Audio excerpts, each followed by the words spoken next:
of huge crisis in Netherlands related to construction, then there has been a new project to build 100,000 constructions during these decades, these next years. There is another problem is there has been a statistics that construction between the phase of conception until to be built can take sometimes on average in complex projects 10 years. Can you imagine in Netherlands how this crisis is really huge? That's why in the chain of construction has been detected that building permit is one of the huge blockages to be tackled. So this is why it makes sense in this project. Our mission mainly is starting from national policy, talking about policies. We are not working in silo or independently. There are different policies that are there.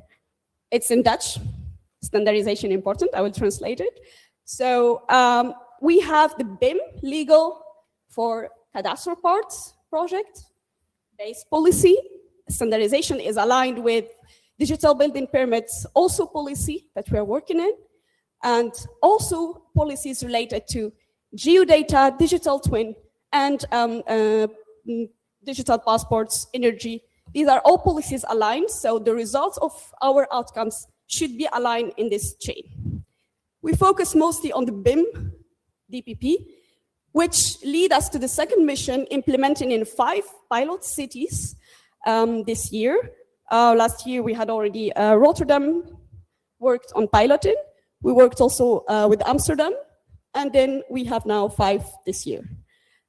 The main idea is to implement digitalization depending on level of maturity, which lead us to the standardization efforts. We will talk about it later. Netherlands implemented a new standards for rules-based geo-machine readable. We will talk about it. The second part is there is a national standard for data requirements, Open BIM, ILS, and geodata are really standardized and open to the highest maturity level, LOD 2.2. These are all unique parts that makes this program really unique to happen. The last part is making from pilot standardization, getting back to the national level, while implementing into a national depository, actually, a hub, the generic rules that has been scaled into machine-readable format so that municipalities can easily implement these rules and not get in from scratch. We have, of course, for the rule engine layer, few software vendors, which is also unique from other countries, is that this adventure is related to not be locked in one software vendor. It's an open market in the municipalities. For the moment, we have, and this is also an open call, that we are not locked in software vendors. We have BIM connected feature inside Triply, Evolve, Solibri, and Struck for the interpretations of the rules via AI. But we have also VSK, who is German software vendors. So we are really open to the maturity of software vendors that could implement, encode the rules into highly mature way via machine-readable formats. Yeah, I will give the floor to Lex to talk about the national platform. Yeah, to give you a bit of context in the Netherlands, we have since 2011 we have our apply or explain list for governmental buying of IT products. So since 2011, they have to use IFC if the software has to do something with buildings, for example. And then the same year, our national government body for governmental buildings, they published their open BIM standards for some buildings. This is an example of a project we created for that. And then in 2013, that's how I came in the Building Smart community. We had this building. Later on, we continued to build a really large community of open BIM implementers, mainly architects, contractors and stuff like that. So that's how the maturity was rising in the industry. Also, the social housing company defined their requirements for spaces, but also for object types, for other object types. to defining their requirements. And then in 2022 to 24, we did an experiment and we published a data space requirements on the website that's public available. And we had a look how to incorporate building smart standards to that for digital building permits. And for example, we have our national building code related to certain objects. And for example, if you want to start to check your building, what the quality is for digital building permit, you first have to know what kind of building is this. Is it a house, or is it a laboratory, or is it a military building?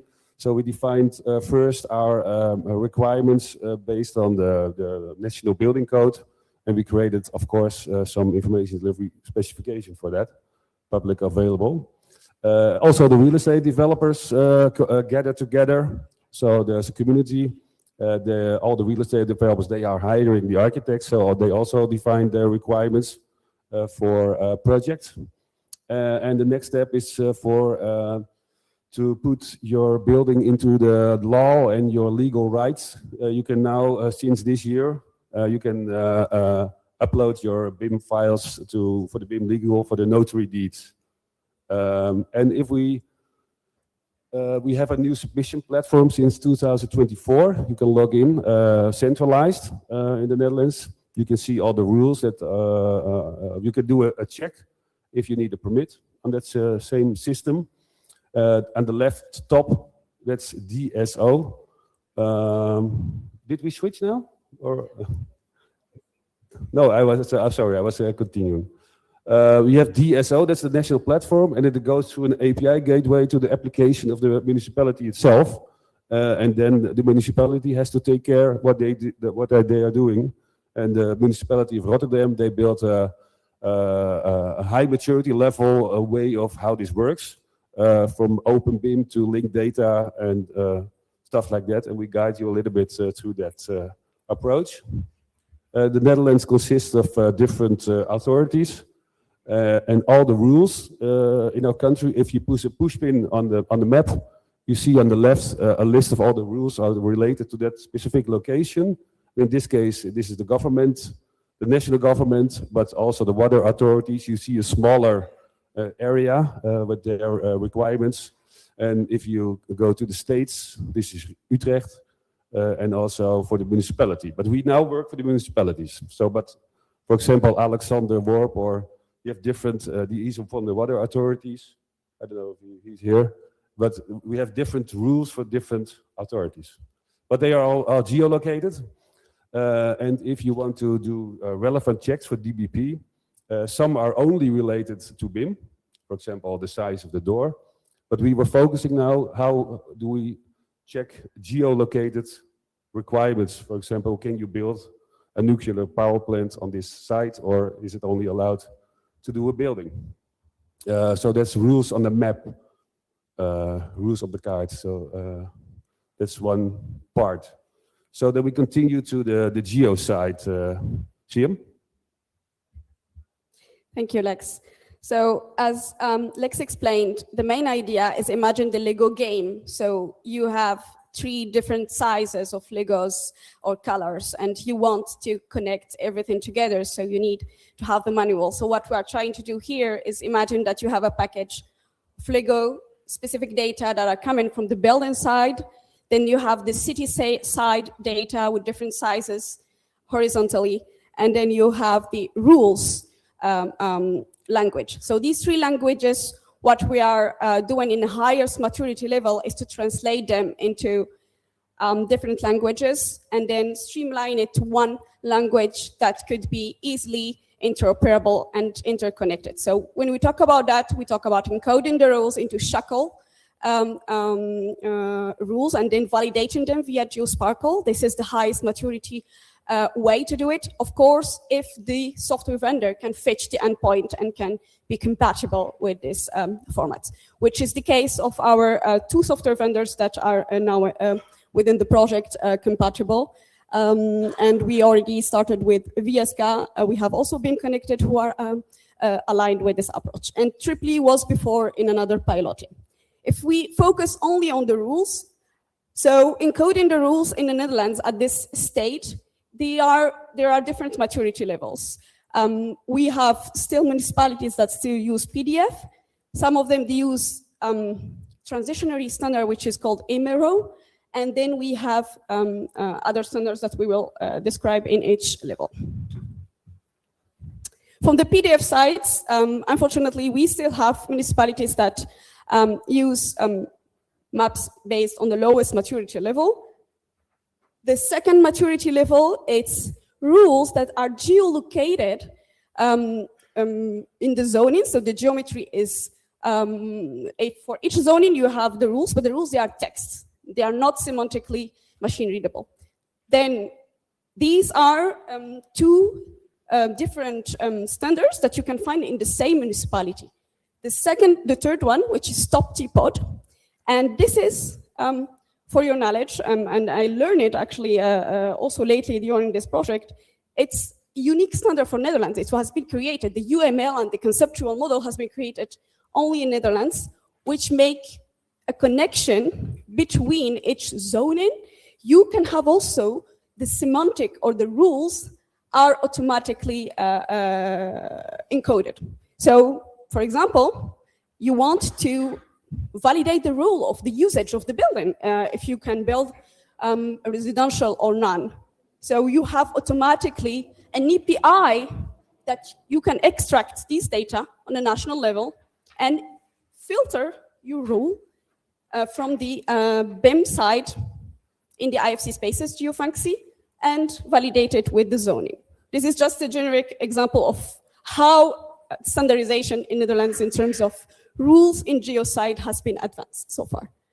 The challenge is we have now some municipalities who have some areas in the old standard and some of them in the new one, but until 2030, the country should switch to the new one. Yeah, exactly. The one in parts is the example I just said. Validate or check if in this area you can build residential or no. So that's the translation. I put here in the summary of the whole different levels that we have. First one was an inspiration by Madrid municipality, who, if you have been last year into a conference, I loved how they did a video about the cartoon thumbpin slowly as lowest maturity level, and this is the PDF, how we can represent it in a storytelling way. The two levels, we call it, the third one, the machine readable, for the rules-based legal document, and it's XML-based format. And then the latest one, it's machine readable, but at the level of the execution of the rules and encoding of the rules. And for the latest one, we have only 4 OTL, already proof of concepts related rules encoded into the latest level, which is what we are trying to expand so far this year. And if we turn to the parts related to the geodata, because we talked about rules encoded for the zoning, but geodata, there are different open data, of course, and open standards. If we talk about data related to the plot or the zoning or the cadastral parts, there is the PDOK, and you can go to it, and different formats. And the latest standardization part is OGC API standards, so you can really fetch the data if you want directly at the national level. Second one is also we have in the same platform, elevation in H3. If you want to encode the building height, these data are all standardized at national level and also local ones. So we will get back to the BIM data and how they are encoded in Netherlands specifically for this program. Thank you. The IFC4. Actually, the platform already eats IFC for a long time, but there was a maximum of 250 MB. So it will be, we advise to raise it to 1 gigabyte. That will be implemented in the summer. It takes some time, but you can submit already. Some municipalities, they get them. And for the story of the spaces, we have listed our national spaces object type based on all the law text. You see some, they use some words. It's in Dutch actually, but all those words, they are applied to the rules, for example. So at the right, you see our national law text. It's related to the uses of the building, and then you have housing. And now we created like our information requirements, and we want to have the uses of the building and what type it is, so that you can see what rules you should follow to do the automated checks. So that's where we worked with the team also to make our requirements more easy to accessible with APIs, for example, in Revit or other software. At BSCD, we published our local object types, and I think that every country should see for itself what object types do we have in our law, and you can create like a user-defined object type for spaces. And then you have your list, then you can automate later that other checks. For example, and because we are related to the fire compartment next presentation, we also defined that we want fire compartments in a certain way in our projects, and we are asking for some attributes and some space fire safety requirements. So maybe that is related to your topic.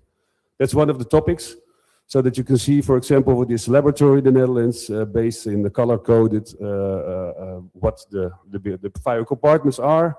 The purple is really large, but it's fire sprinkler protected, so that's not a problem. And we have also some difficulties to define gross volume, for example. You have to be more specific. The gross volume of what? You can do the gross volume of the whole building, or do you want the gross volume for each apartment, or do you want the gross volume for each building usage? So we defined a little bit the strategy how to do that. We created like a conceptual model for that, also published public for all our object types in the Netherlands, and how to define if it's gross or netto. I don't know if netto is that also English? Like yeah, net area, gross area. That are one of the most important things. And to if you have that BIM spaces file, you want to geo-reference it in the right way. Because of what CHEM told, all the rules are mapped. And we have published a website. It's really cool. If you go there, if you translate it English, I did it in my web browser. This is, I think it's 2 years work of a lot of people, how to deal with geo-referencing in IFC in all the different languages. And we demand for IFC level of G-reference 50. And 50 is according to the map conversion, and it's only available in IFC 4. So we're demanding IFC 4 because we need geo-referencing in models. So then we, if we have all those data sets available, then we do the machine readable checks. CM, can you end our story with that part? Thank you, Lex. So as we talked, the experience adventure related to encoding rules into machine readable format is based only on proof of concepts for 4 rules.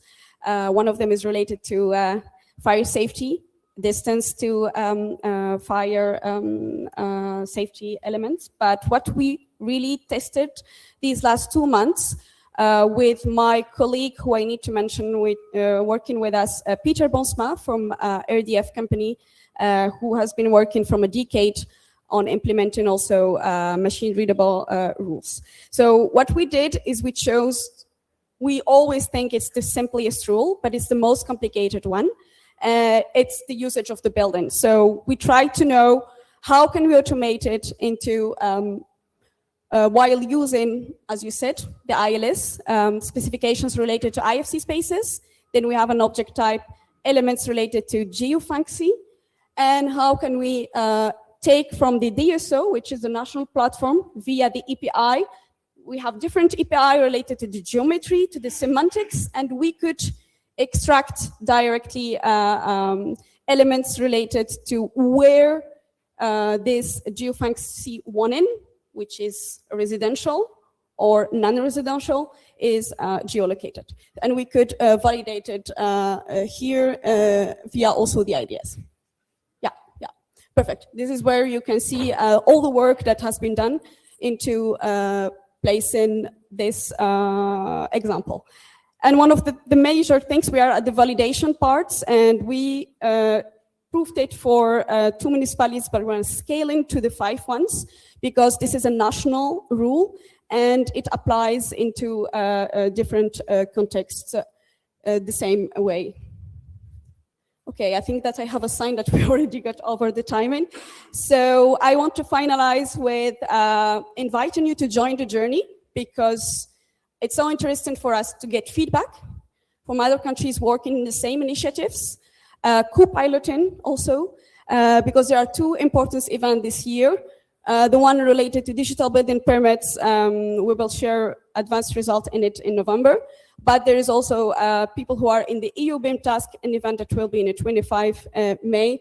And we want to invite countries that already into the level of scale international program to get the lessons learned and support each other. Thank you.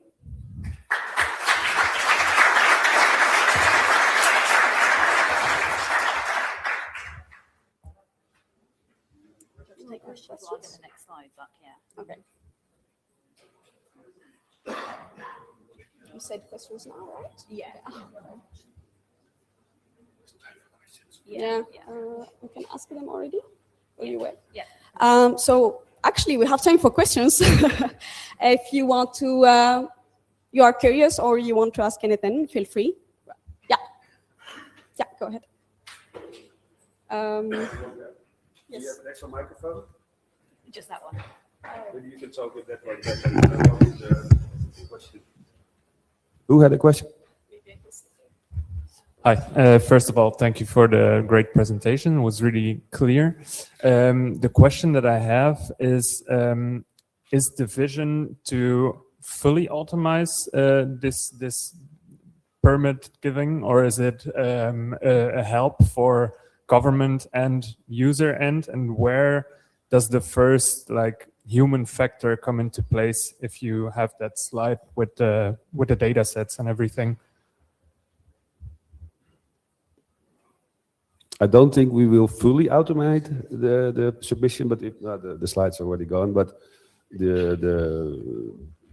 in Rotterdam, they get a report automatically to advise the digital building permit employee with an advice, but he has to decide himself. Then the human comes, okay, it's not fully automated yet, but if you have a vision, it can be for certain things, at least for the spaces, you can almost automate it if you have everything in place.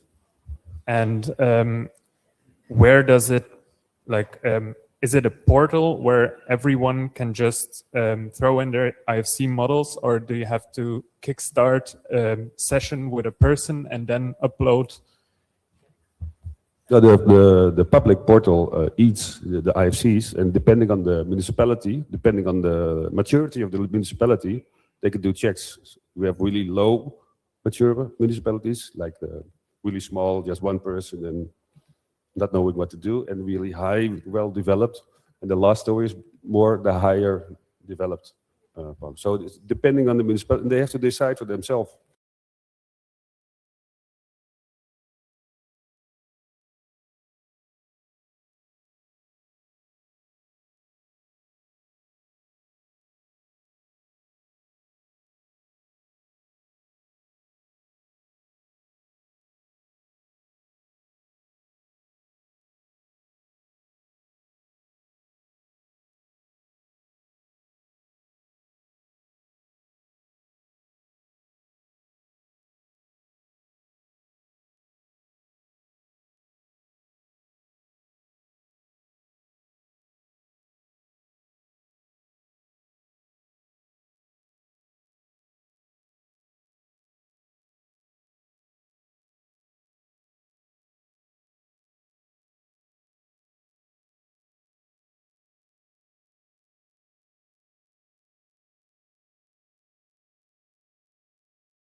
in a BIM model. So that's a check that will be integrated in the BIM model. That was.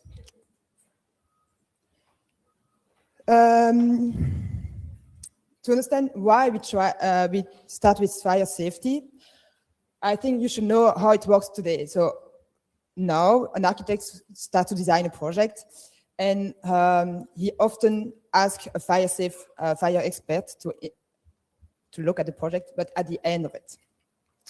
And that may change a lot the project. So if an architect starts to design, let's say, one floor with staircases, and then the fire experts say, wait, the evacuate road is way too big, you have to move the staircase, then we are going to move the staircases. But moving staircases, like we do here, will actually can induce a lot of other stuff, other fires problems. Because if you move one staircase, you're actually making other compartments, other spaces bigger.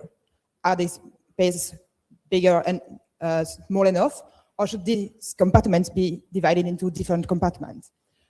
And then, actually, when you make changes in your design, you should ask again a fire expert to come to look at it. And that's often not done, or really lately. And these changes actually should cost a lot to the project, to the people. So the fire experts should collaborate with the architect, with the MEP, with the structural engineer, but on an iterative way. So they should work on the whole process. And that's, for us, why we try to have an application that will check the fire safety from the early design of the project. Like I said, we are 5 countries working on it. We are 22 partners, and we are actually technical partners. We are also universities. We have software developers. We have shackle rules experts.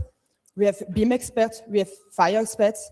And all these different people are really needed in this project because we have to cover all these different knowledge. Oops, that was so fast. The main objective of FireBeam is to translate the prescriptive rules to machine-readable rules. No, that was... Sorry. Yep. We are also trying to develop an open source platform so that everyone can have access to it. And like I say, it's to support the early design stage of architecture design. Fire safety is actually a really big domain. There is a lot of rules in it. So for the moment, we are only, we start with the compartmentations, with the evacuation routes, and with the penetrations. The idea is, of course, to have one way to make these rules and then to use the same way. So we are looking for a way that we can expand to all other rules. What is actually the methodology that we use? So like I said, we have, the main idea is to capture all the knowledge from fire experts, from BIM experts also, but also for the regulations. We create, therefore, a fire BIM ontology. And this fire BIM ontology will allow us to write all of our knowledge in shackle shapes. But how does it work? Well, the fire experts wrote some rule in a flow chart. So we have the logical way of the reglementation written by experts. To map all this one, we have, they wrote also a notion base. The notion base is not open source yet, and we are looking to have a solution on open source. It's work ongoing. And I went back again. This one is really not working for me, sorry. And then with the ontology that we create, we have shackle rules. On the other side, so on one side, we have the knowledge capture, and on the other side, we have the BIM model with the IFC. With the IFC, we also have to translate the IFC model in something that can be read to the shackle rules. So we also use an ontology to read the IFC model. And then we can use the IFC, the structured way of IFC, to automatically check some rules. Like I said, fire safety is a really big domain with a lot of rules. So we really just, in the beginning, stay on these three rules, because this one fit actually most of the fire safety problems that we can find in a building. And that's also three of rules that we can find in all 5 countries.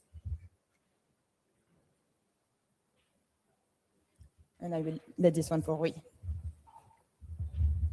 Thank you. Thanks. So obviously our first step was to capture all the knowledge. And by that, we mean that it's not only the regulations, so it's not sufficient to have the regulations. We need the fire expert knowledge. Of course, we were tempted to try, and we did try, automatic methods with LLMs, with other AI methods, to extract all the information and go directly to the ontology. But soon we realized that was almost impossible to do. The regulations between the countries are written in a very different way. Many times within the same country, different documents are written in different ways, and there's a lot of implicit knowledge and a lot of things that aren't exactly explicitly written in the regulations. And this is just one of the examples from Portugal. We are looking here at the maximum area. You know that compartments have a maximum area. And the thing is that in the Portuguese legislation, it doesn't mention anywhere how to measure this area. So the common interpretation from our fire experts is that it's the gross area. In other countries, it's a usable area. I think that in Portugal, to be honest, it's the gross area just because it was easier to measure in 2D printing drawings. But yeah, that knowledge doesn't exist there. And there are several other examples. We have examples as well where things are left open in the legislation. Like we have risk locations that we can aggregate and create bigger risk locations. The risk locations need to be compartment. And the regulation simply leaves that open and says that you decide where you should aggregate based on common sense. And we know that's not that common. And well, for that reason, and not alone that reason, also because going directly from regulations to ontologies leaves a lot, or it's difficult to interpret by the fire experts, and it was a very important aspect for this project, for the fire experts to be able to validate the machine-readable rules. So we had to lower a bit the maturity level in terms of digitalization, and we started to create what we call the fire matrix. So it's a collection of terms, a collection of concepts with definitions that were done in a relational database such as Notion. We are working on changing to open source alternatives such as Baserow. But in this table of knowledge, the fire experts started to define all the terms of the concepts that are relevant for each one of the domains. So the table is much larger than this. We have a lot of fields of information associated with the same concept. So we have an explicit definition, we have an implicit definition, we have an expert definition. So all of that, and also the IFC mapping is captured in these tables. But we also realize that by doing this, the fire experts have a lot of knowledge that are just things that they are used to do. So it's inside their heads already. So they don't even realize that they need to perform all those steps to get to the verification of a specific rule. So we thought that, well, we need something else to make sure they show or they explicit all the reasoning as a fire expert and they explicitly say how the rule works. So we decided the easiest way was to create flowcharts. So it's something that they can also work with. They won't work with ontologies, they won't work with shell shapes, so they don't have that digital competency. So we thought, let's try flowcharts and detailed flowcharts and create almost decision trees. So we created our own notation. We created a convention to structure these flowcharts in a similar way between all countries and between all rules. With that, it allowed for automation, of course. But just to mention also that in every decision that we have in these flowcharts, we also identified if it's something that comes from the fire expert domain, it doesn't exist in the regulations, or if it comes from the regulations and which articles and which document and all of that. So it's not an automatic method, so this takes a lot of work, obviously, but still it's traceable. We know that if a specific thing changes in a specific section of legislation, we know which path of decision was influenced by that, and we can go there and change it. Of course, this flowchart's only for compartmentation. This, what I'm showing, is only for compartmentation and only for Portugal. They are quite large, so they are immense, actually. But the good thing, the beauty of this is that as they are standardized, as they have a convention, we can automate the way that we extract data and connect the data. And one of the examples here is exactly that. So with these flowcharts, we develop a few apps that can simply extract all these decision nodes, all this knowledge that we have on our flowcharts, and combine it in different formats. Like we have simply formats like, let me see if this is running. No. Just a second, sorry. Okay, can we move forward a little bit? Yeah, it's this one, yeah. Yeah, but what you'll see is simply that we can extract all this information and we can simply have it in CSV files showing all the decision paths in JSON and also in Mermaid, which Mermaid is a digital format, let's say a coding format for the flowchart. So it's something that we can afterwards reuse in a different environment in a different way. But this can only happen because obviously we have a convention to do this. So these are all the decision paths that are captured from the flowcharts, and we have the mermaids and all of that. And then with all this information of the flowcharts and the concepts on the fire matrix, we create the ontology. This is an outdated version of the ontology because, as you see, we have here some mapping to IFC and all of that, but this is happening currently in a separate ontology. So our ontology only shows the knowledge from the fire safety domain, and it was done without thinking at all at PIM or IFC to be completely independent in terms of the knowledge domain. Then with these flowcharts, we have decision nodes. With decision nodes, we have information requirements. So is essentially what we are doing is to understand which information the fire expert needs from the architectural project to be able to make their decisions. So we're not planning on doing a process where we need a fire safety model. We are working with the architectural model and with the information that the architect needs from the model. So it's almost like having a questionnaire to the architect, and he's going to answer all those questions, and then we have the information we need to do the decisions. So this is the way that we built the process. We are working with IFC 4.3.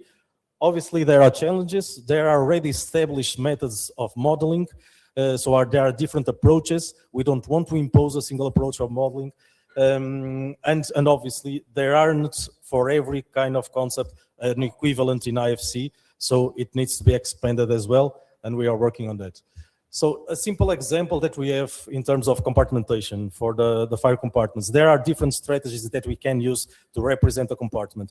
This is just an example that, for instance, the Belgian partners, the architects already do. So they use essentially spaces, but they identify in which space to which compartment it belongs to. So they associate a property, some information to each one of the spaces, and they combined our a compartment. Well, this is easy to implement, obviously. It has limitations because we don't have explicitly a compartment object or a class, and we need that class to carry information, and we don't have with this method, obviously. We don't have a real geometry. So those are some of the issues we have with that approach. Then, of course, we have IFC zone, which is an IFC system, so it's a grouping it can be a grouping of spaces. And this solves the problem of needing to have a class or an object to carry information. But still, it doesn't have geometry, it doesn't have base quantities. We need the area, so it's not sufficient as well. Then we have the IFC special zone, we have the predefined type fire safety. So in principle, I will say this is the better semantic representation existing in the schema for this purpose. It has its own geometry, we can see the boundaries. But it's non-hierarchical, which means that it's not contained in a spatial structure. We need also to infer information from the building story. We have to have those kind of relationships. Of course, I believe we can use IFC reference in spatial structure, but still it's not 100% supported by the most modeling tools in terms of exporting to IFC afterwards. We also have other limitations like ArchiCAD, which is a tool that's commonly used in architecture, and it doesn't support the IFC special zone yet. So there are a lot of challenges that we are still facing, but there's a lot of feedback also to give, and there's room for improvement. We are obviously using IDS as well, not as a rule checking, it doesn't fit that purpose, but to validate if we have the required information. So more as an information requirement method and format. But still, sometimes we need multi-step reasoning. We need to do complex conditions to understand if some information exists only in the spaces, for instance, that belong to a specific compartment, that belong to a specific building story. So that's hard to implement in terms of ideas. All this information that is being captured and the mapping to IFC, we will have Building Smart Data Dictionary for this project as well. It will be published. So this is an ongoing project. So we are still developing. But as Jenny will show, we have a website and everything will be published there as well. So you can afterwards check what we have. Thank you. I just want to show you a demonstrator from Belgium, from the Belgian side. So this one, when you are working with EFC files, you have EFC spaces that actually define some spaces that can define some. You have a quota space, base, quantity, net flow that actually give the net area surface, like we say, from the spaces, and so on. How does it work with actually Firebim? So we first have a model, a EFC model that we will upload. The model will be nearly empty because we actually have in the beginning only house building, house storage, and that's it. And then the next step is to choose one rule. If we choose the whole compartment, for example, it will complete the EFC model. And then you can do a check, because then you have a complete model, a complete EFC model, so we can check, and you can see the difference if the compartment is green, it will go through the fire safety constraint. If it's red, it's fail. And we also have, of course, you can go by each error to check why it fails, so you can manage it, and you actually have an explanation and how you should improve it. But that's one way we work with Revit. Like we say, we're actually working on plugging with ArchiCAD also, but that's more complicated because of the EFC spaces. You have to add other parameters.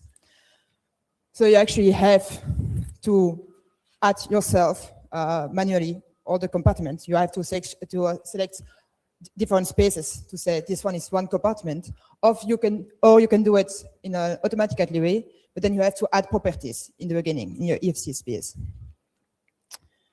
And then, of course, it will work on the same way. You have to choose your country, which rule you want to check, and you will have to upload your BIM model and the EFC file to make some check that you will, of course, visualize in the same way.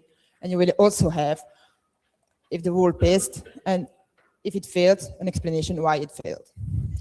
But that's work ongoing. Just to conclude, I would like to show you a little video, a little movie that we did to explain the project and also why.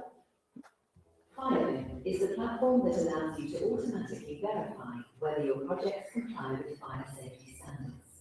With just a few clicks, you can, for example, check whether the dimensions of fire compartments comply with fire safety regulations. This is called compliance checking with BIM. We use the information in the 3D model to verify whether a project meets the rules, standards, and requirements.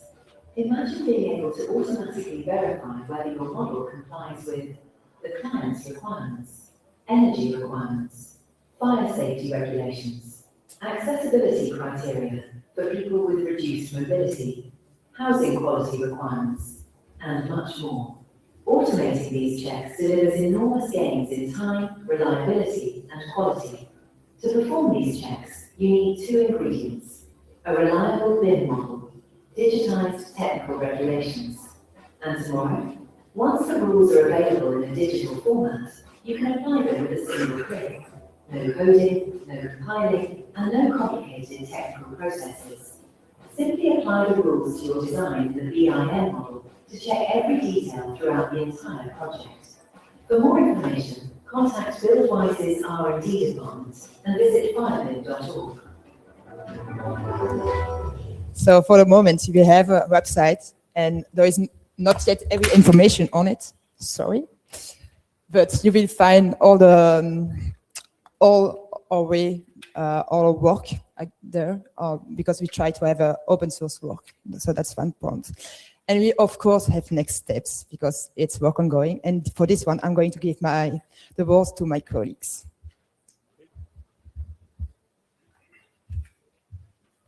Yep. I'm Jan Karlshøj. I've been in Smart for forever.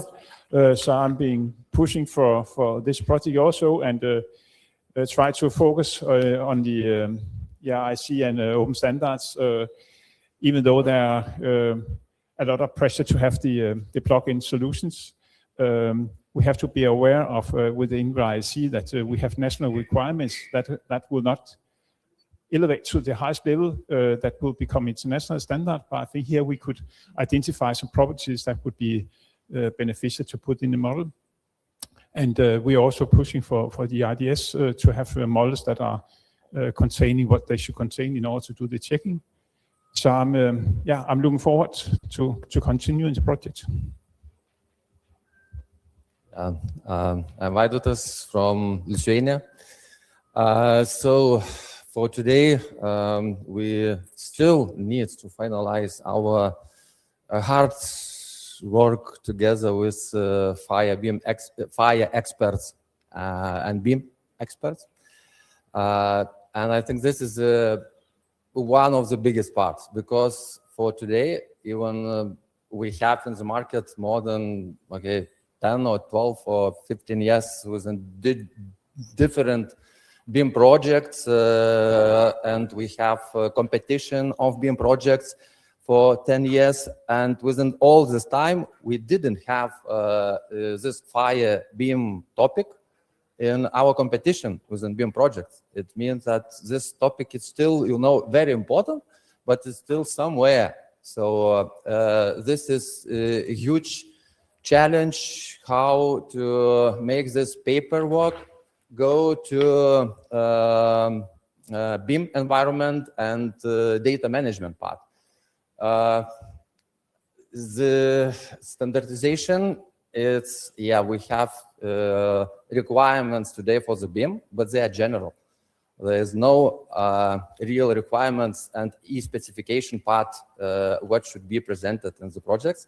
So we hope that within this project, we will have a very small part for fire safety. It means that fire safety would become in Lithuania one of the first BIM use case where we could have real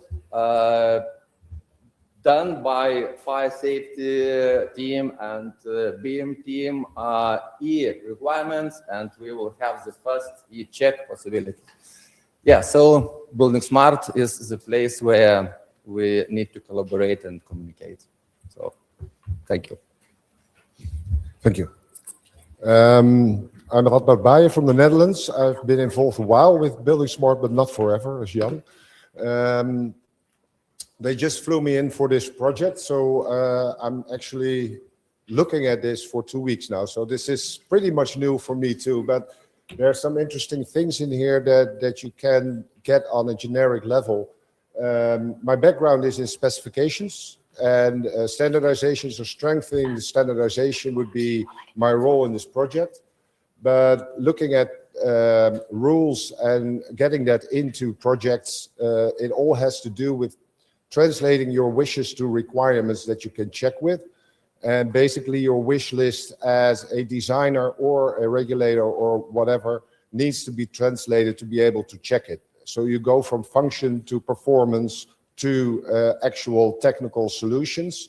And that is a combination you have to be able to create. And the only way that's why I've been involved for a while, in my opinion, is creating an open environment where everybody speaks the same language to be able to do this, make solutions that are generically implementable, and from there you can go and get any other topic.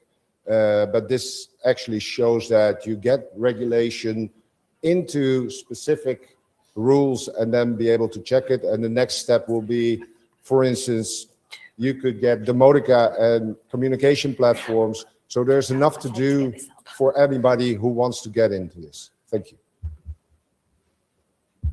I'm sorry, we're also running out of time. So we have time for 1 or 2 questions maximum.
is precisely what we are going to talk today. How to move from policy to practice. Our presentation is titled From Policy to Practice, Open BIM and OpenGIS Education as a Driver for Public Procurement Transformation. And we are not showing a theoretical framework nor a regulatory proposal. What we are going to talk is about national training,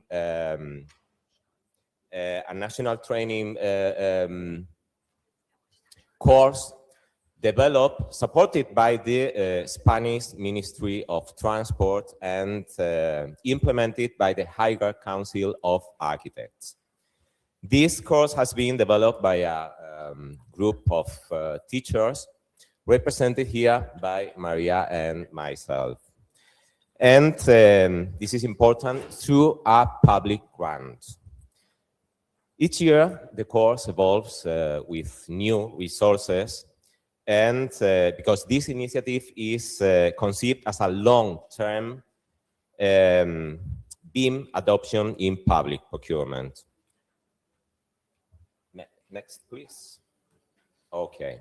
This is the training cover, and next, please. At the center, we can see the main thing we are talking about today, the BIM plan for the central government, the Spanish central government, which, by the way, Maria helped to develop, and she will explain in the second part of this presentation. And our main message is very simple. Open standards are not just a technical choice, but the only way to make public policy work in a professional context. Which context? In Spain, like in many European countries, BIM is progressively becoming a requirement in public procurement. The BIM plan establishes a roadmap and aligns, of course, with ISO 19650 and open standards. However, there is still a gap, a large gap, between policy documents, policy mandates, and professional reality, professional practice. Architectural offices are small in Spain, really small, 2, 5, 7, maybe 10 people, 10 professionals, and often struggles to understand how these requirements are translated into real workflows. So the key question becomes, how do we help professionals to cross that bridge? This training program, as I said, developed by the Higher Council of Architects, try to give an answer to that question. So next, please. There is, we set a main idea. BIM is not a software, of course. BIM is structured information management. And if we are talking about public procurement, this information must be interoperable, traceable, verifiable, understandable by third parties, and if possible, of course, reusable throughout the life cycle.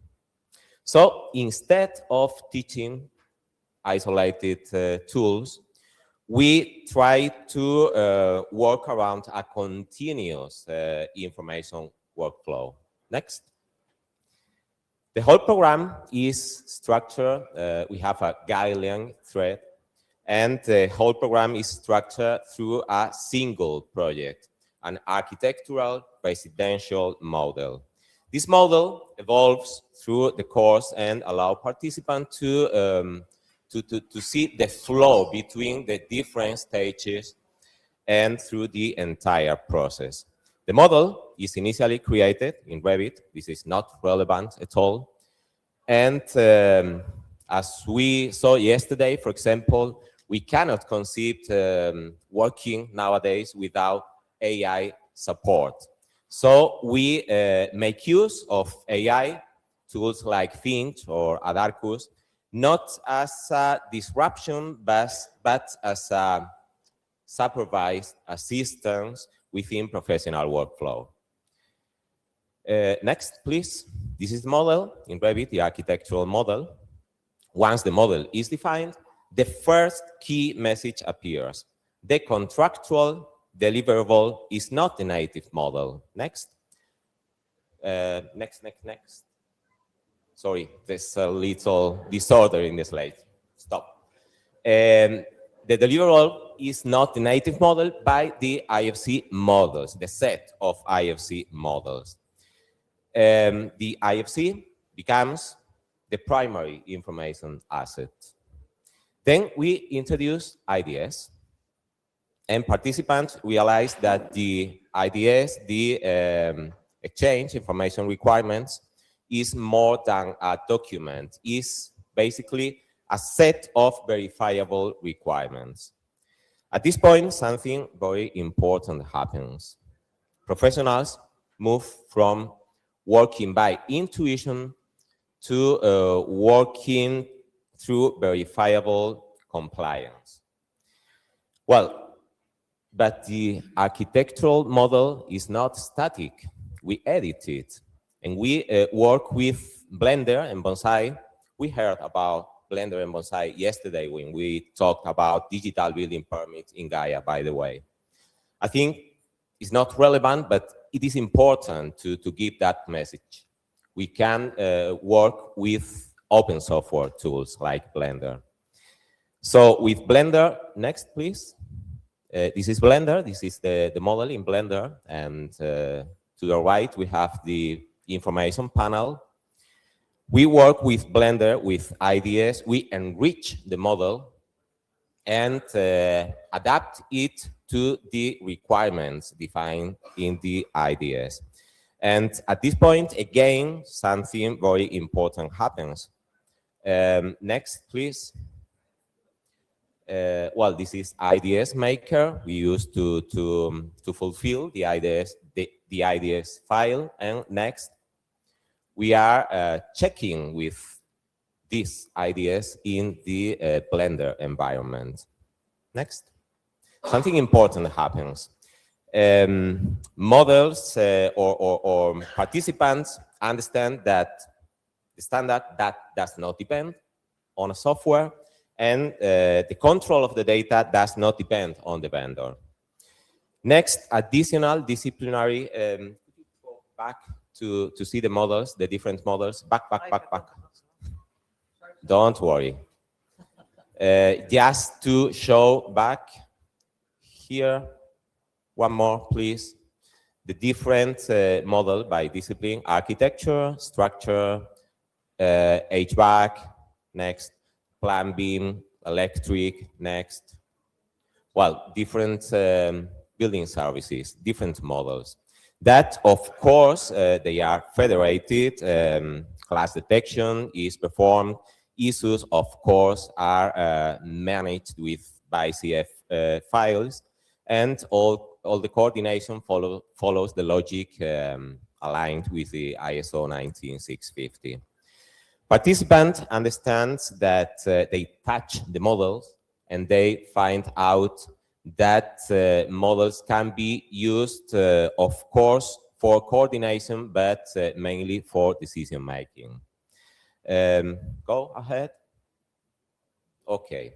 Well, this is the previous one, please. They can be used for example, obtaining quantities and measurement, technical documentation, and of course, contractual deliverables. In the next one, we can see the model here in Presto.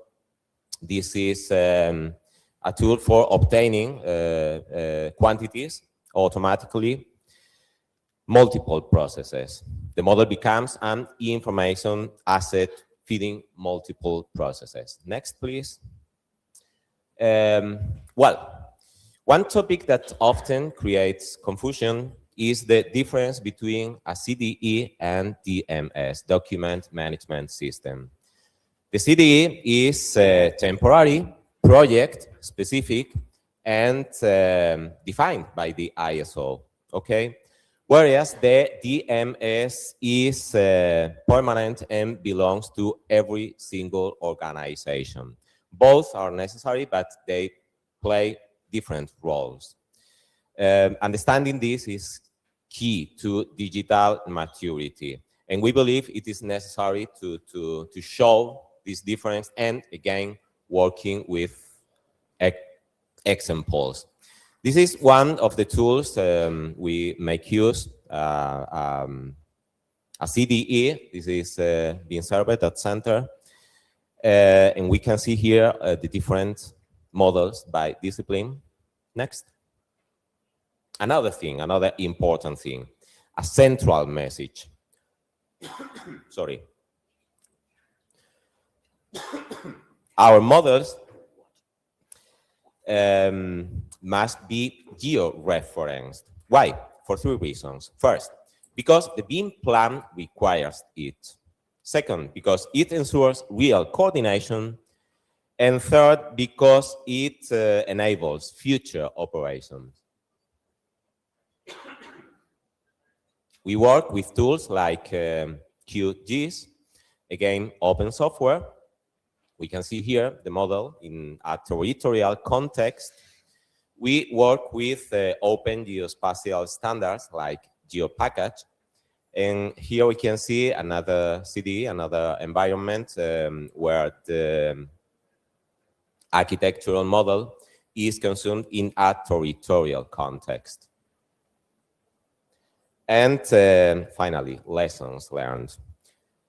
First, professionals understand standards better when they apply them to a continuous case study.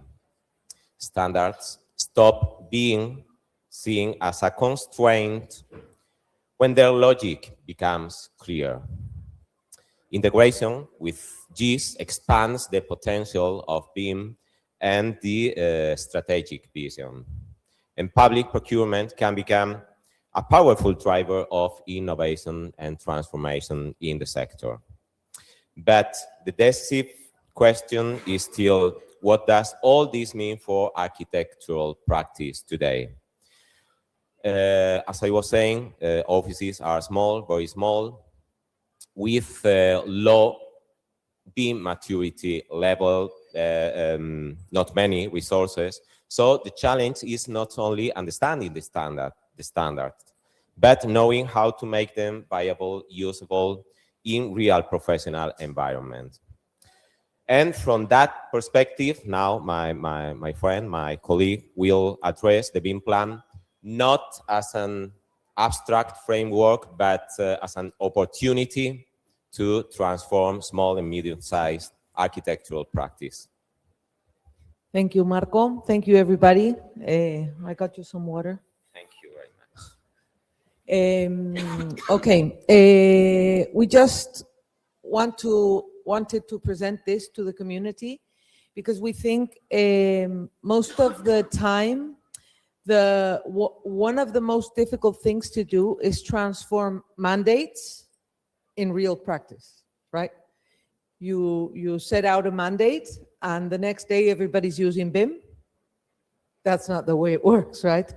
So in Spain, the ministry that is responsible for the BIM mandate also funded training for the practice, for the people. This training goes through a yearly funding basis. Marco has directed the funded training in the Spain Council of Architects, but this funding is for all the practitioners. So every council of engineers, architects, quantity surveyors, topographers, etc., have this funding available to help people go through the new mandate, okay? And what we try to do is tie together the training with the mandate. So I'm just going to explain how it works. I'm not going to go through the mandate, don't worry. And of course, we have another talk after hours, so I will try to rush. Plan BIM Spain does have one thing that I think makes it good. I don't know if better or worse than others, but good. That is the progressiveness, right? This is a very simple table where we cross levels. Okay, this means level: initial, medium, advanced, and integrated, with the kind of procurement, the amount of money the procurement takes. Okay, and of course in a yearly or a timely basis. So what does this mean? When the BIM plan says for the first time it's going to be mandatory, they say only contracts which construction will cost over 5 million will have to have some kind of level, very initial, when we begin. So this makes public workers not to worry about what's going to go on. They take it easy because they see it's not difficult to comply with. It will be difficult to comply with advanced level in 2030. But today, the only thing, well, today we're now in medium level, right? But when it began, the only thing they needed to address was to have some training in the vendor, and to have well, we'll see it as we go forward, as we move forward. So what we're now in this level, and this means we are still initial under 5 million euros and over 2 million, and we are in medium level over 5 million. Okay. So the plan. Let's maybe, okay. So the plan works in 4 levels, besides the level of, in four layers, okay? Each level defines criteria about people, how skilled the vendor and the public worker have to be, okay? On technology, that is on mainly CDE-wise, interoperability-wise. On strategy, that is how much the contract is involved with BIM and Open BIM, and on processes, information flow-wise, okay? So these 4 levels, what are they asking for? And really, this is the question, because the standard, the BIM plan in Spain is not a manual. That's not a technical request. It's a change of approach, right? In traditional approach, what do we focus on? What did we used to focus on? We focused on so far on the deliverable. We handed over plans and bills of quantities and specs and memoirs, right? Now we focus on data, on interoperability. So this is what the plan tries to make our country practice understand. And also another thing that it tries to make the practice understand is that neither public administrations nor professionals should depend on vendors. They should use vendors, of course, but not depend on them. And this is also very strategic for the government to have the Open BIM concept included in the plan. And what does this mean? Okay, because people are very worried, or initially were very worried. Now they're better on it. What does this mean for the people? It means for the practice, as Marco said, I don't know in your countries, but in Spain, majority of architecture offices are small. 5, 10, 6, 11.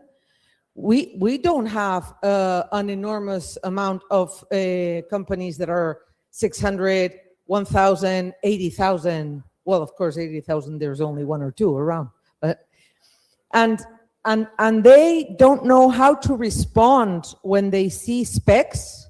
They start to see this roles and a lot of deliverables and a lot of things. And they say, how am I going to cater with this? I'm going to have to leave my practice. I'm going to have to stop being an architect if I don't embrace BIM.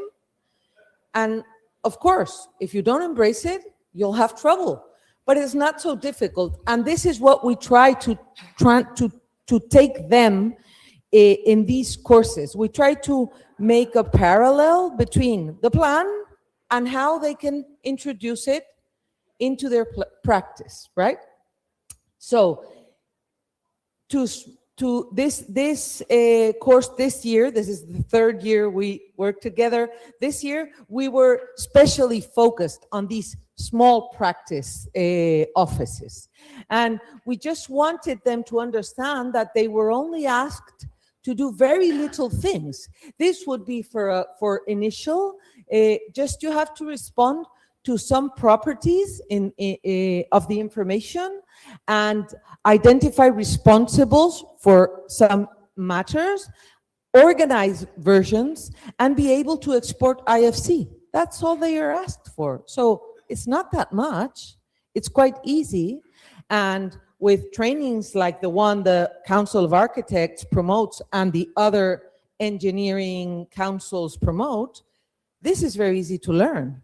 And then when we start in medium levels, we also have to learn to automatic validation, coordinate disciplines, understand information states, and define some procedures. As you see, the progressiveness makes it very easy to adopt. So this is one of the things that most worries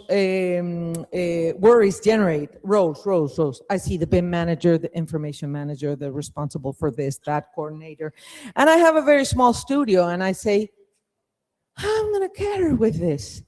We're only 3 and we have 7 roles. So this is another thing we focused on very much, that mandatory roles don't mean mandatory organization charts. They just mean clear responsibility framework, right? You just need to say who is going to be responsible of what. But you can have one only who, it's okay. Just make sure you know who is who, right? So we tried to map the contractual responsibilities with the obligations to make our architects understand it's not so difficult to manage, right? All this BIM stuff. And information production means you need to identify who creates the data in the project. And validation means you have to determine who verifies the accuracy of this information. And information management just means someone needs to address how we manage the CDE. And contractual responsibility means you have to have one accountable person in front of the client, and that's it. And in small practice, all these guys can be the same. It's okay, or the ladies. We ladies also work. So here, open BIM, of course, and our BSI formats are key because IFC grants independence and interoperability, IDS contractual clarity. We're trying to push the administrations to, and this with my Building Smart Spain hat, to use IDS in order to introduce in the specifications. And then BCF, of course, structures coordination. And this improves efficiency and coordination. And reassures that information is reusable in the future and that it is stable in time, right? We don't depend on anybody. So finally, public policy needs standards, right? Our standards. Standards need pedagogy. That's very important. That's what we are trying to do. And pedagogy needs real practice. And this is why we, and going with what Marco told you about, use real examples with the people. So they follow all the structure, all the flow, all the time, using a real building, doing all the workflow, all the check-ins, all the assurement of quality and everything. And well, we think architects are now more prepared in Spain, at least the ones that get the training, not all get it, the ones that want to can. And this is what we wanted to present. So we think training is very important to accompany mandates, because otherwise only a mandate doesn't make practice possible. And now we have the next speaker that I think is gorgeous. We will leave the questions for lunch, because I think, like you all know Marco and me, look at us, take us a picture, and come and ask us anything you want. Thank you very much. And yeah, I hope you do catch them over lunch and ask your questions. I'd like to invite the next speaker now, please. Please stick around. I'll show you there's plenty of food. I know the stomachs might be starting to rumble, but there's plenty of food for everybody. I arrived at 1:30 yesterday and there's plenty left.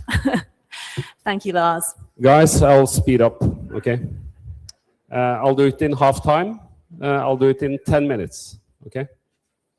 I'll speed up. So that means I will be skipping some slides. I will be talking about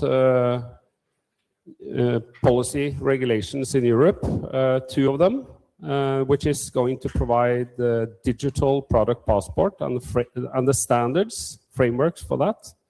And I've been working with Building Smart for many, many, many years.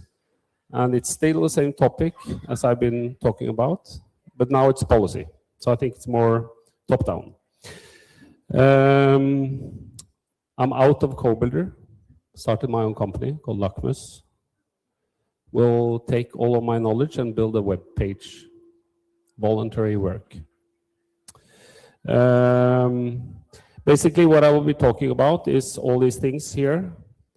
If we divide what we build into system, products, components, that's what I will be talking about, and that we will provide a digital framework for the digital product passport. So products sold on the European market will have passports. It's horizontal, so that's why I made this via chat. It's a horizontal regulation that will come to many sectors, not only construction, it is a policy which is being very much accepted and scaled in Europe, but also outside of Europe. So I'm talking to many other countries outside of Europe that is wondering what is Europe doing. So I think there is some sort of a Brussels effect here. First of all, we have something called ESPR. It will implement basically identifiers for who is bringing the product to the market, where is it manufactured, and what is the batch series or product identifier. I'm a warm supporter of GS1 standards because I've been running a software company for many years, which I sold, which is collecting product data. And when you have many different actors coming to you with different identifiers, it's hell on earth.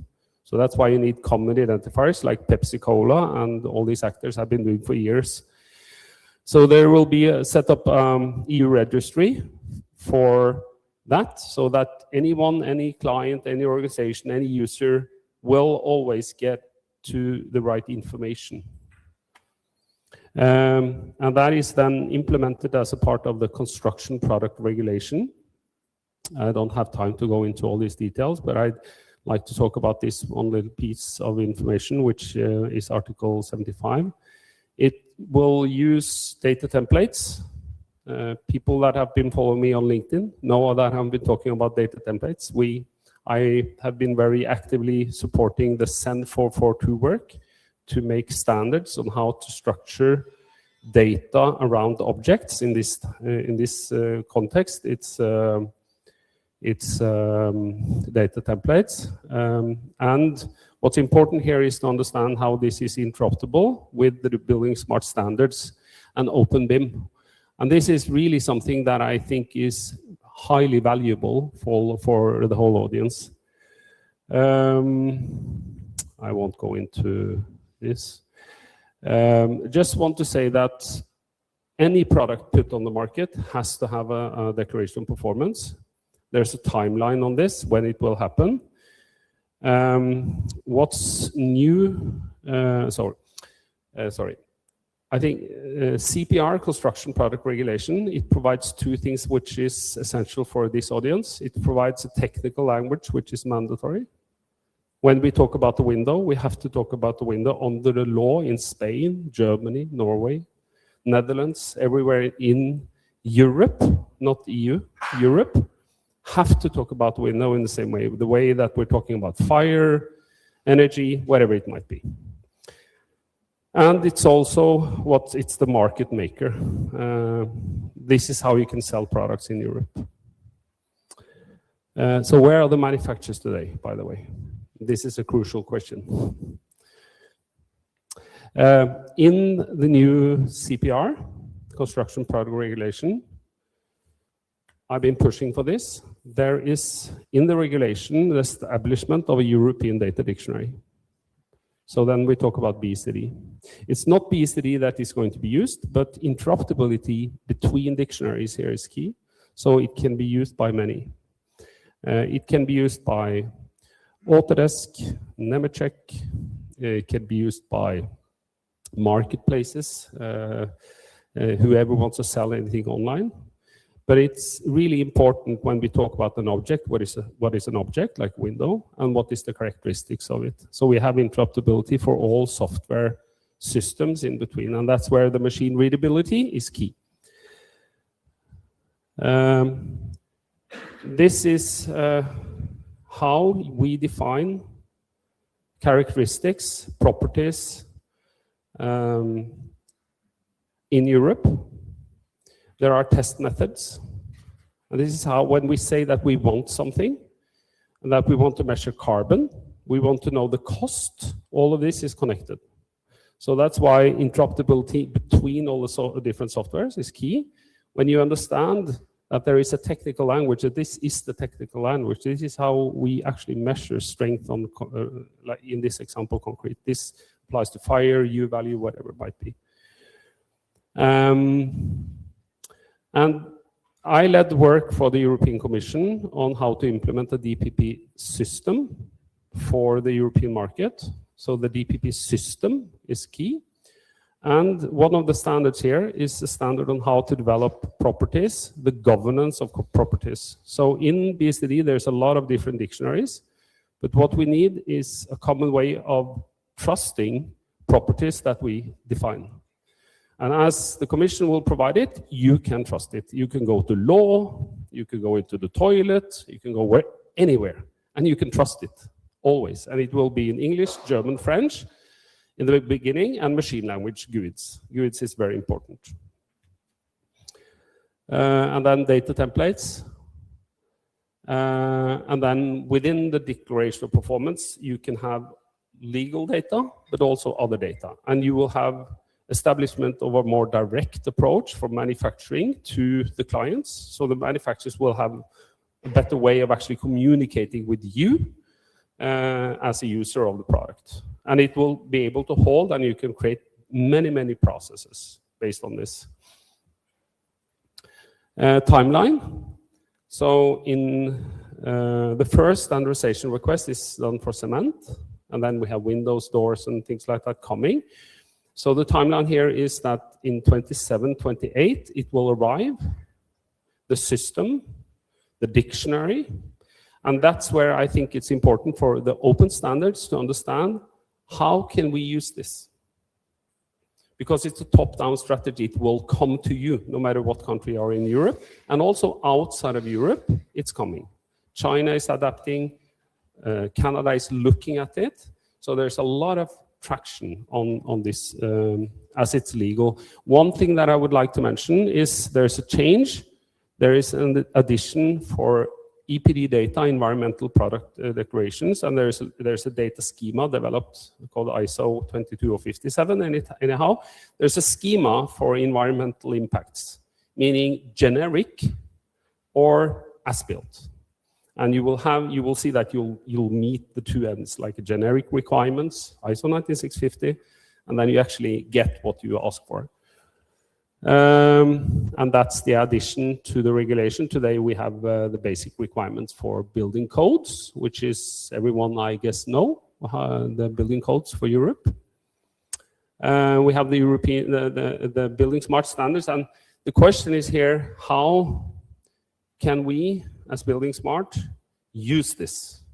So that's where I know there's a lot of things we could do, but if everyone is sitting by the moment, not understanding that there is a regulation coming, then we're not using this regulation in a good manner. So there is a lot of standards development now done here, which is interoperable with the Building Smart standards.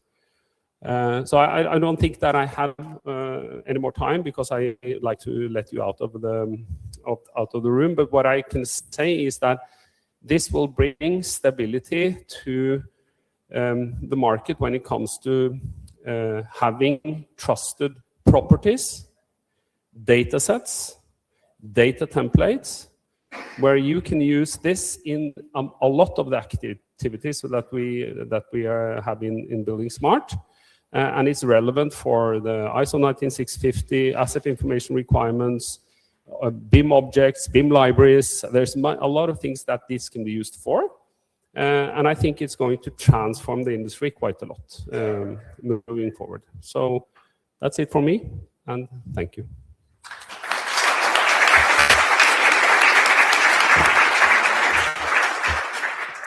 I'd like to thank all of our speakers. Sorry for the slight overrun, but enjoy your lunch. And yeah, we're back here at 2 o'clock.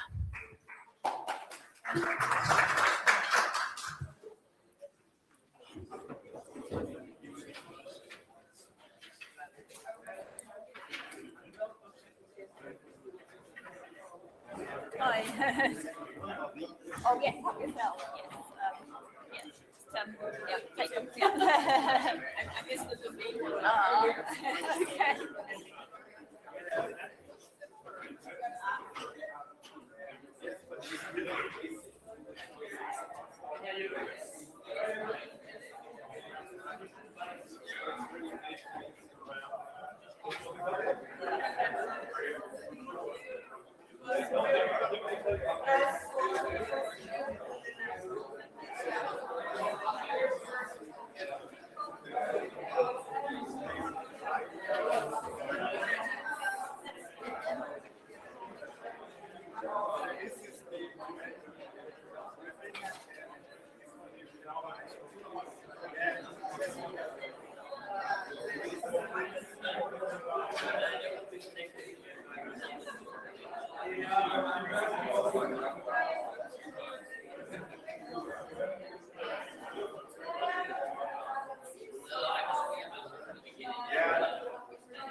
Hi, I'm Rachel. Oh, hi. You're presenting remotely. Well, not remotely, but you're here. But I bring my laptop. Yeah. Well, if you come in the break, can you come at like when the break finished? So it's half 3. So I don't know when we're leaving. We start again at 4, don't we? So if you come at half 3, yeah. So if you come at half 3, we'll make sure it's all working, and then you can have our break. Yes. Yeah. So we can just.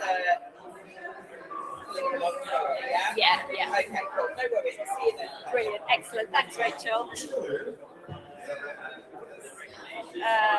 Where are you?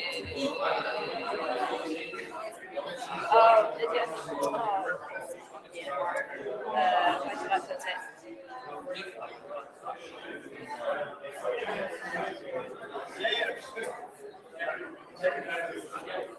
You were one of the organised ones. Kate, who was there. Yeah, there we go.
You are getting by yourself? I'm getting it by myself. Yes, I will. Yes.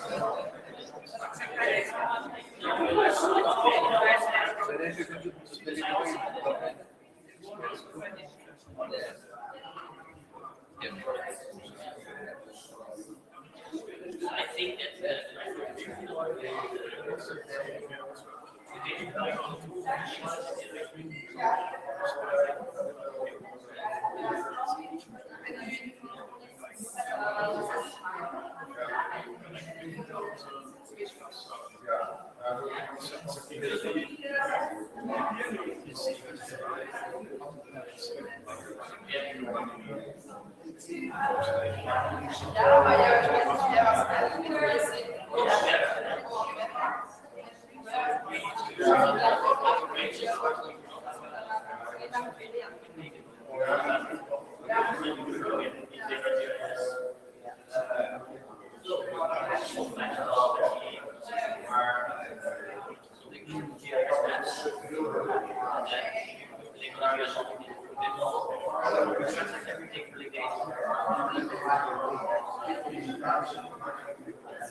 space. They need to know where to go to those sort of things. But I think also we have some this I think is the main application of code. I think we're algorithm is close, but we can. Yeah.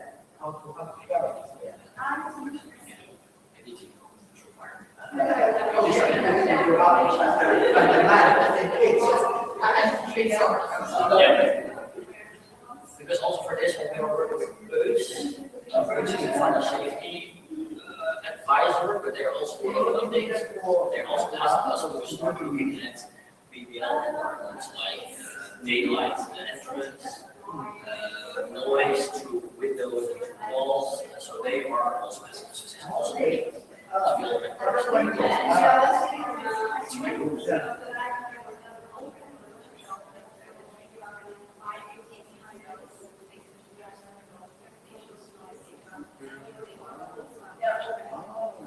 yes, the biggest problem which will have for these two is ideas like the difference of validate business and which data must be there to ensure I can do these computations.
Because I think that the first the BBL or the DSO requirement that we should have, the patient was like redevelop the building. It's an eco actually. Redevelop it from is now like a shop. Living space or area is involved. And then I also went to this website and this is it's not very intuitive. So I'm even in this space, it's very hard to get the correct requirements.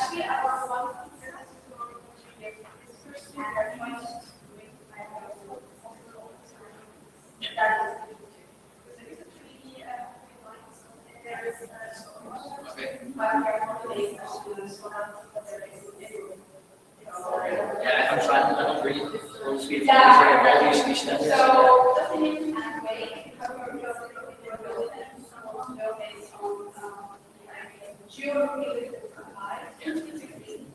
Either bring in visualizing or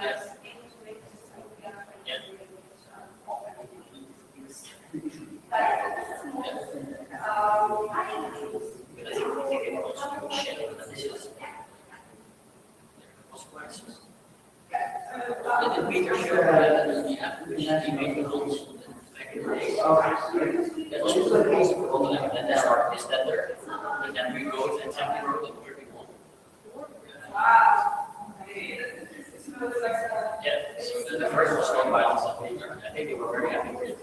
I think the application also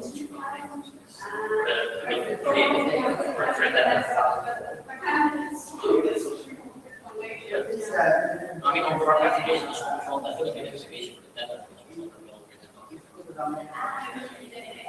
For the first is responsible phase, then it's skill list, and then the official assignment to the market, and then us, and then we do all the investigation.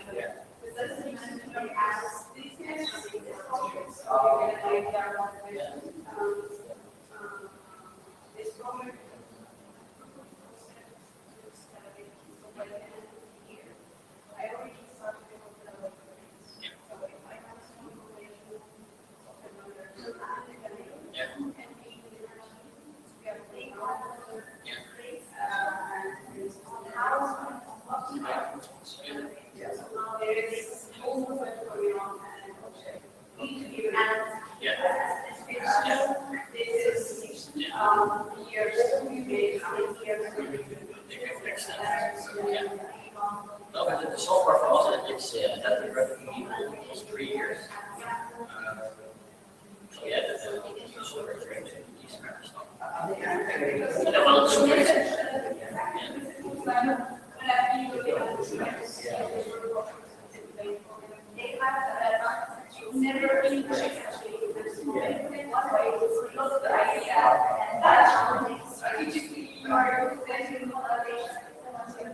yeah, we create them a lot for, like we even have for minutes, like there, and we even provided percentage qualities, right? Asset management, and we also make like a product validation board where you can like make version BIM models. But it was through ICT, like even BIM model also documents and also big data, and then you could validate. Yeah, we wrote the GFR for that. Because you also have to write down the data and see if you actually, because you have to put the BSD specifications there. And we were also testing some value. That's for the validate if there is the distance of electricity. Like if you have a meter, the radius of this cable lying in place.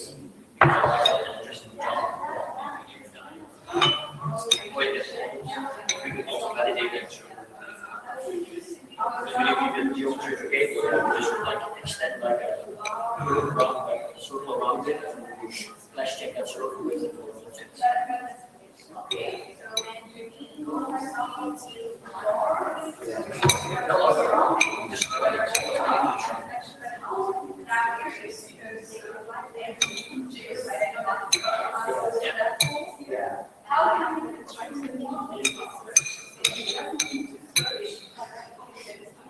So what we do, well, we wrote the shackle that was a 2 meter radius, and then we create an algorithm which creates total radius around it. Yeah, we create all five and you less connections with all the model where it's around.